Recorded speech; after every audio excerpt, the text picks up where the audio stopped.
This budget, of course, comes at a time when all of us desire to give greater impetus to the economy. And that impetus we thought would be qualitatively spent and give the necessary demand push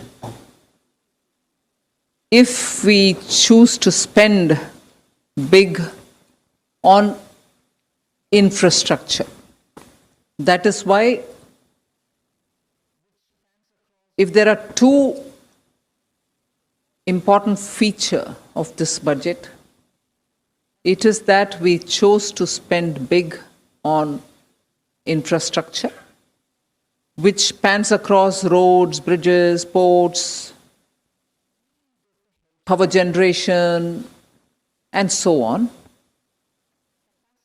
And also to, as a second feature, attend to the need of the health sector. And even there, capacities for better health management had to be brought in the light of what we have gone through in the last year. And therefore, capacity building in health has taken a very big place in the budget. I've just given a probably just a feeler on what capacities we are talking about, whether it is establishing of labs, whether it is establishing of National Institute of Virology, or whether it is looking at the blocks where you need critical care centers, or whether you're looking at testing labs. Let's just remind ourselves that when the lockdown happened, we had probably just a few, two, if I'm right, 2 or 3 testing labs in this country. During the lockdown, that number was increased to a couple of hundred.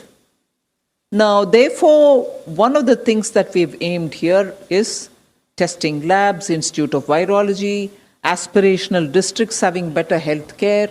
So, infrastructure spend for health has gone down to the level of planning for the block level requirements, aspirational district level requirements, state level requirements, and national institute level requirements. So 2 features, when I said, are one, in general spending on infrastructure, for which there is a 37% increase in the budget.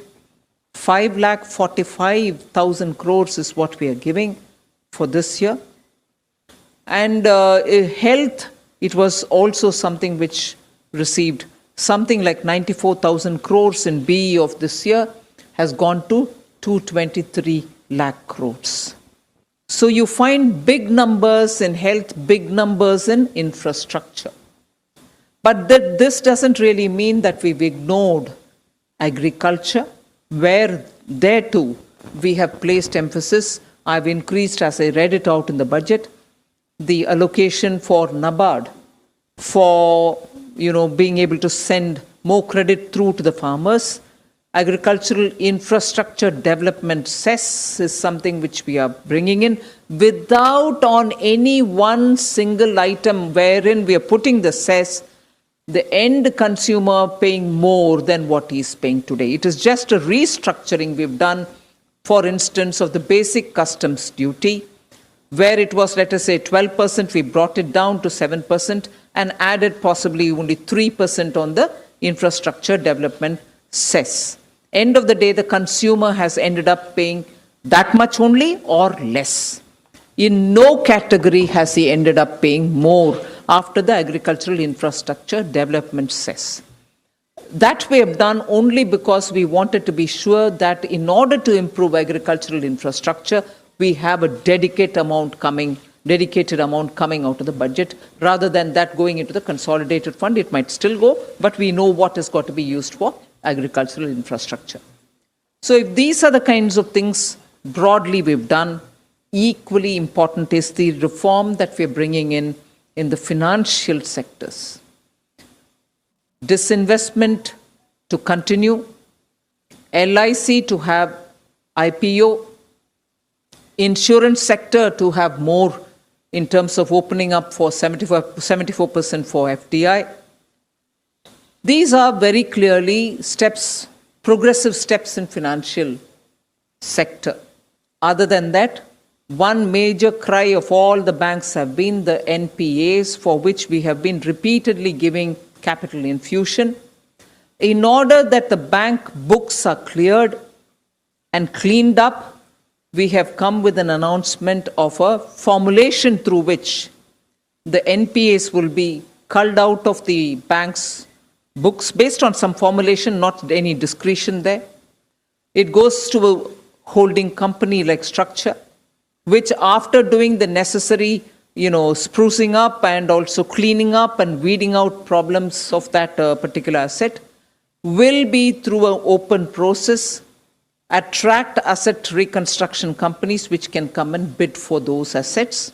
Even at that stage, after some haircut, obviously, banks will get some money back to those NPAs, for which they only kept provisioning for the NPA, but didn't have the wherewithal to dispose them off legitimately. So we are giving that comfort to the banks. And also for funding the infrastructural requirements, a development finance institution is being brought in. All lessons learned from the IDBI, which started as a DFI but later went on to become a scheduled commercial bank-like functioning and couldn't succeed at that, are taken on board. So this DFI, even as it comes with about a 20,000 crore given by the government, which with a little more every now and then added, will eventually be used for raising about 5 lakh crores in a matter of next 3, 4, 5 years, is a formulation where when the law gets passed on that, we will still have an opportunity for the private sector also to set up their own development finance institution. So this country is not going to be, the needs of this country are such that just one development financial institution which is set up by the government will be adequately meeting up with the demand requirements. No, and therefore we see a future for a DFI which is partly funded by the government and raises capital from the market, is also competing with private sector DFIs. Largely this much. But very quickly, I'll move over to talking about how we have not lost the opportunity to clean up government's own books. I had started it in July 2019-20, continued it in February 20, and even now we have made accounts more transparent. Nothing is pushed under the carpet. You're showing clearly where's the money going. Money given to FCI is also brought on board. So accounting of government expenditure and revenue statements are all now lots more transparent and open, and absolutely upfront stated the fiscal deficit, where everybody was advising, and rightly because everyone had concern that the economy should revive, advising us, please spend more. We not only ensured that the capital expenditure of the government was repeatedly reviewed and spending was encouraged and pushed, we ensured that the spending will not get